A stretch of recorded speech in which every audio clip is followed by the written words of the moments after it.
오늘부터 빌레몬서를 보게 됩니다. 개관을 잠깐 말씀드리면은 빌레몬서의 저자는 1절에서 밝히듯이 바울입니다. 저작 연대는 60년경으로 보고 있습니다.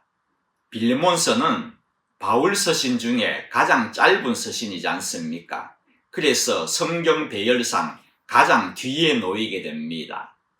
긴 서신을 앞에 놓았기 때문입니다. 수신자는 빌레몬과 그의 가정교회입니다. 기록 목적은 빌레몬은 노예들을 소유한 부유한 성도로 추측을 하는데 그의 노예 중에 오네시모라는 종이 있었습니다. 무슨 잘못을 했는지는 모르지만은 대체로 돈을 훔쳤다고 그렇게 봅니다. 주인의 돈을 훔쳐가지고 로마로 도망을 간 것입니다. 그 먼 로마로 도망갈 정도라면은 교통비도 엄청났을 것인데 그것을 생각하면은 고액을 훔친 것은 확실한 것 같습니다. 그런데 로마에서 바울을 만나가지고 예수님을 영접한 것입니다. 그래서 바울이 빌레몬에게 완전히 새 사람이 된 이 오네시모를 다시 그에게 돌려보내게 되죠. 노예가 아닌 사랑받는 형제로 받아들이기를 호소하기 위해 가지고 이 서신서를 쓰게 된 것입니다.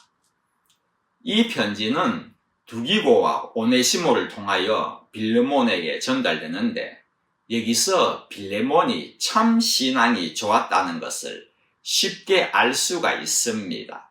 왜냐하면은 만약에 빌레몬이 믿음이 없는 자였다면은 바울이 주인의 돈을 훔친 오네시모가 아무리 예수님을 영접하였다고는 하더라도 빌레몬에게 보내겠습니까? 갔다가는 잡히면은 당시에는 사형입니다. 빌레몬은 믿음이 있으니 확실하게 용서할 것을 알았기 때문에 보낸 것이라는 것입니다. 이 빌레몬은 오네시모를 용서하였다는 기록은 없지만은 당연히 용서하였을 것입니다. 사실 바울은 21절에 보면은 나는 내가 순종할 것을 확신하기도 하지만 내가 말한 것보다 더 행할 줄 안다고 쓰기도 했습니다. 더 풍성한 사랑을 오네시모에게 베풀 줄 안다는 것이죠. 참 믿음이 좋은 빌레몬서에게 보내는 따뜻한 사랑의 편지를 오늘부터 배우게 되는 것입니다.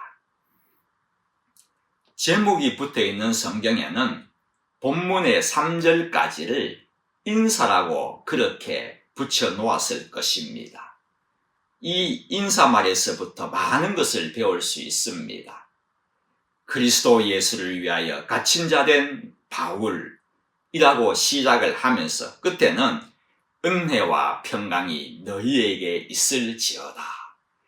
이렇게 인사를 맺고 있습니다. 여기서 먼저 저희들이 살펴볼 것은 갇힌 자가 밖에 있는 자유인에게 은혜와 평강을 구하고 있다는 이 사실입니다. 누가 누구에게 평강을 구해야 합니까? 갇힌 자가 자유인에게 구하여야 하는 것입니까? 아니면은 자유인이 갇힌 자에게 은혜가 있기를 구해야 하는 것입니까? 자유인이 갇힌 자에게 구해야 하는 것 아니겠습니까? 그런데 바울은 갇혀 있으면서도 은혜와 평강을 수신자들에게 구하고 있다는 것입니다. 바울은 본서에 5번이나 갇힌 자라는 표현을 사용하고 있습니다. 그는 갇힌 자로서 옥살이를 많이 했습니다. 빌립보에서는 점치는 귀신 들린 여종 한 명을 살려주었다고 갇혀가지고 신라와 함께 갇혔지 않습니까? 거기서 찬송을 불렀더니 옥문이 열리고 지진이 일어나지 않습니까? 예루살렘, 가이사랴, 로마, 그의 말년의 생이란 저는 이렇게 표현하고 싶습니다. 갇힌 자의 삶이었다는 것입니다. 이것뿐인가요? 그에게 옥살이는 오히려 편할지 모를 정도로 고생과 수고의 삶이었습니다.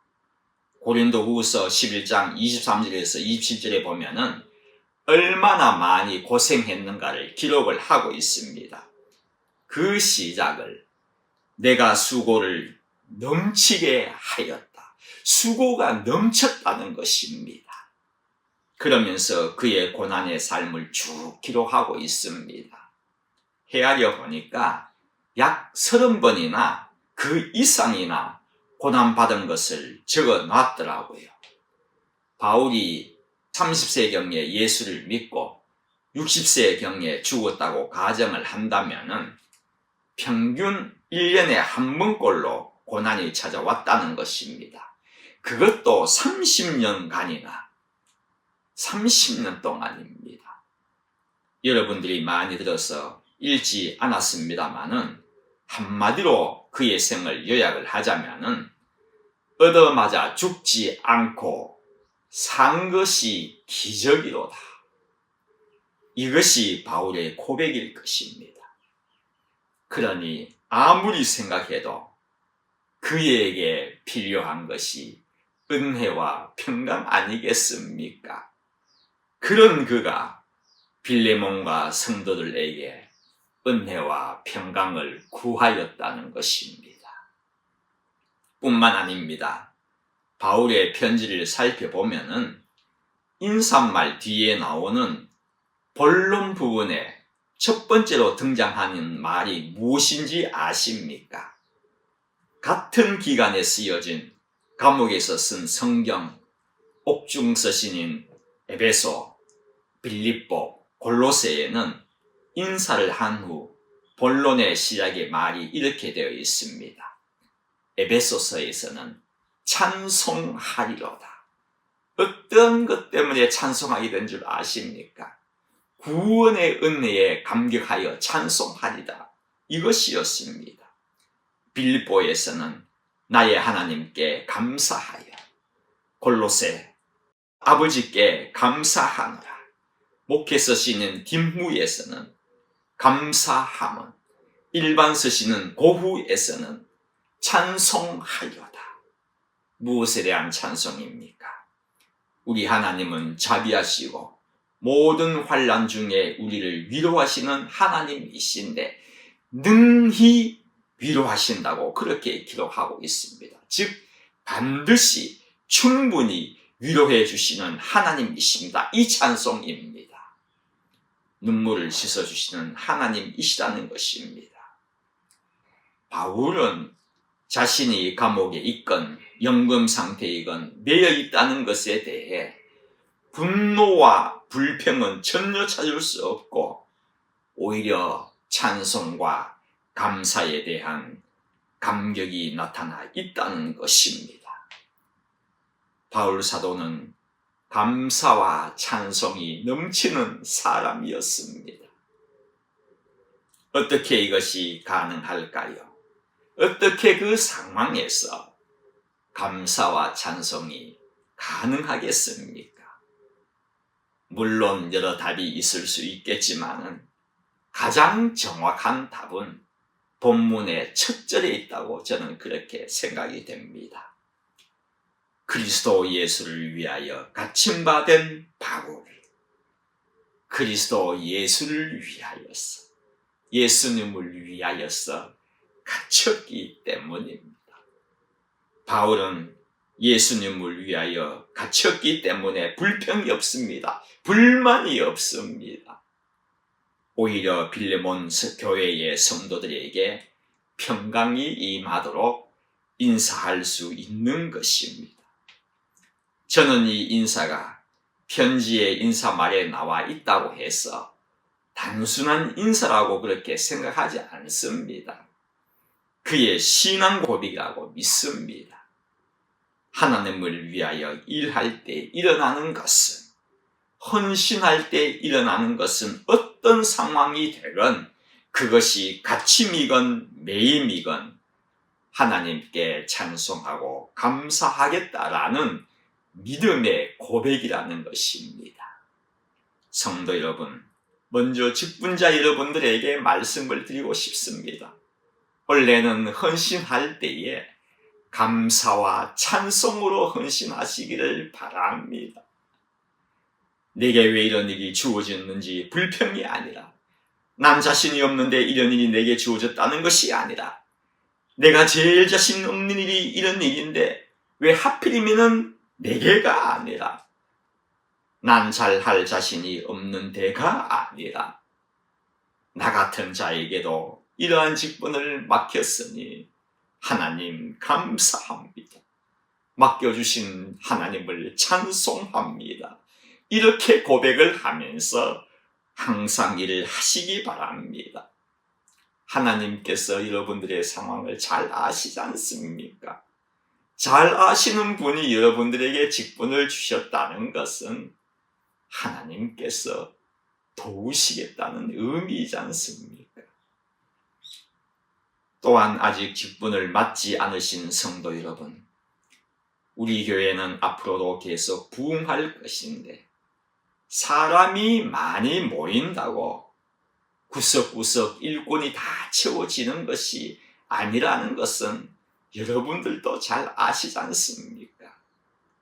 여러분들에게 누군가가 부탁을 한다면, 같이 일해 봅시다라고 부탁을 한다면, 하나님 한번 해 보겠습니다, 도와주세요, 긍정적인 마음을 가지고 임하시기를 바랍니다.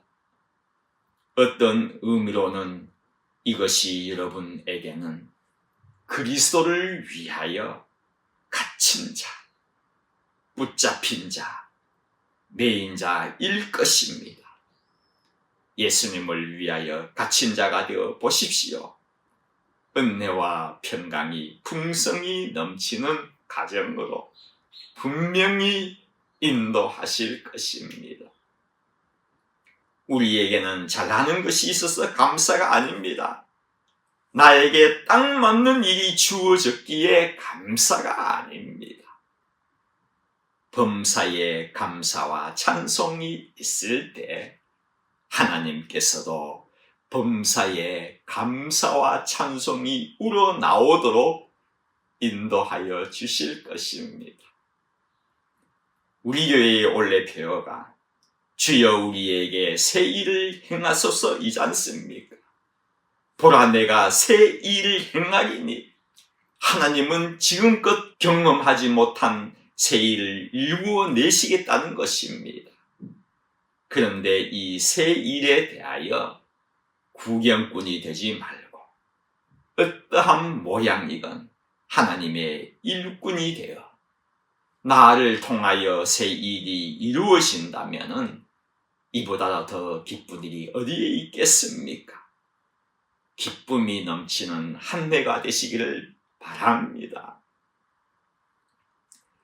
수신자는 동역자 빌레몬과 자매 아비아와, 아비아는 아마도 빌레몬의 아내라고 그렇게 추측을 합니다. 병사된 아키뽀와 그냥 성도 아키뽀라고 해도 될 테인데 굳이 병사라고 그렇게 하고 있단 말입니다. 저는 이 말을 눈여겨보았습니다.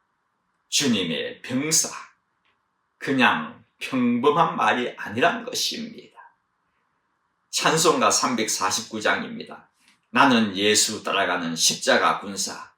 좀 찬송이 드라마틱하고 좀 길어서 잘 부르지 않는 찬송입니다만은 헌신 예배 때는 종종 부르는 찬송입니다. 내용을 요약하면 이렇습니다. 다른 병사가 피 흘려 싸우는데 내가 어떻게 그냥 있겠냐는 것입니다.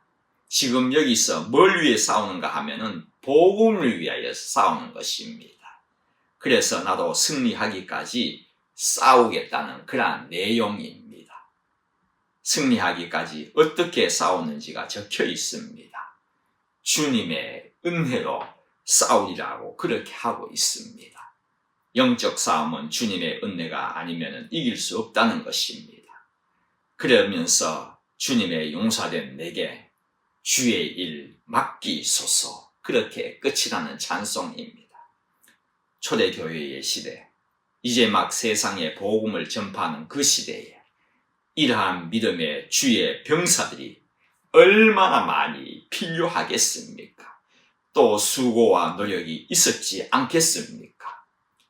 병사란 말을 굳이 아키포 앞에 붙인 것은 바울로서는 그의 고마움이 담겨있는 칭찬과 감사의 표현일 것입니다.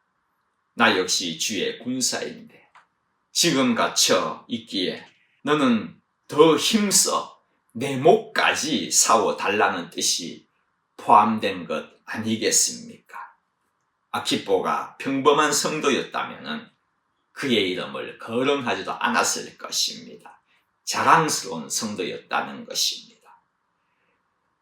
2절을 이렇게 끝맺고 있습니다. 내 집에 있는 교회에 편지하노니. 내 집에 있는 교회, 그러니 빌레몬의 집에서 모이고 있는 당시의 가정교회입니다. 이들에게 은혜와 평강이 있기를 인사한 후에 인사말 다음에 본론의 내용으로 앞서 말씀대로 감사의 내용을 담고 있습니다. 4절과 5절 말씀입니다. 내가 항상 내 하나님께 감사하고 기도할 때에 너를 말함은 주 예수와 및 모든 성도에 대한 내 사랑과 믿음이 있음을 들음이니. 예수님과 성도들에 대한 사랑과 믿음이 있음을 들었기 때문에 감사한다는 것입니다. 로마서 1장 8절에도 이렇게 기록하고 있습니다. 먼저 내가 예수 그리스도로 말미암아 너희 모든 사람에 관하여 내 하나님께 감사함은 너희 믿음이 온 세상에 전파됨이로다. 즉 믿음 생활 잘하는 것에 대한 감사입니다. 바울에게는 성도들이 믿음 생활 잘하는 것이 그렇게도 감사하다는 것입니다. 제가 작은 애 창현이를 대학교에 입학시키고 일본으로 돌아오는 마지막 날 참 마음이 그렇더라고요. 아내는 선교부의 일로 가지도 못하고 저 혼자 가서 그냥 물건을 몇 개 사고 셋업을 하고 그렇게 돌아왔습니다만 어느 부모가 이영만리 아들을 떨어뜨려 놓고 돌아오는데 아무렇지 않은 사람이 있겠습니까? 기숙사에는 이사를 한다고 몇 명만 왔다 갔다 하더라고요. 좀 분주하게 많은 사람이 있었더라면 마음이 좀 덜할 건데 텅 빈 기숙사를 뒤로 하고 제가 창현이한테 그렇게 말을 했습니다. 아들한테 눈물을 안 보이려고 노력했지만은 참 그게 잘 안 되더라고요. 아빠 울지 마라고 아빠를 위로하더라고요. 제가 마지막으로 기도하고 나서 딱 한마디를 했습니다. 이것밖에 없더라고요. 창현아, 신앙생활 잘 해라. 바울도 이 심정으로 신앙생활 잘 하라고 했을 것입니다. 그는 앞으로 풀려나지 못할 줄을 알았습니다. 그러니 그의 인생 마지막 가운데에도 끝부분입니다. 그토록 사랑으로 키운 성도들을 만나고 싶어도 이제 만나지 못하고 음성 듣고 싶어도 듣지도 못합니다. 그러한 그가 그를 향한 한 가지 소원, 갇힌 곳에서의 자유가 아니라 매인 곳에서 해방이 아니라 믿음 생활이었다는 것입니다.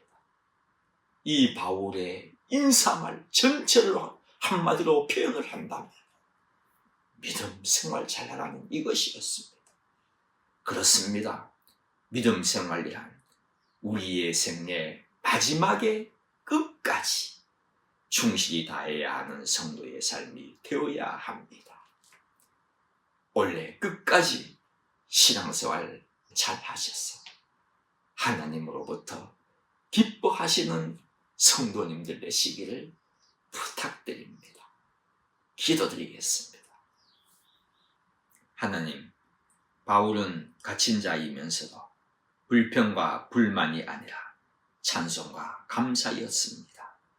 저희들도 올해는 주님을 위하여서 더 열심히 헌신하여서 감사와 찬송이 나오는 성도들 되게끔 인도하여 주십시오. 오늘도 저희들을 새벽에 불러주셨습니다. 기도로 하루를 시작하게 하여 주셨으니 응답으로 하루를 닫게 하여 주실 것을 믿습니다. 감사드리며 예수님의 이름으로 기도드립니다.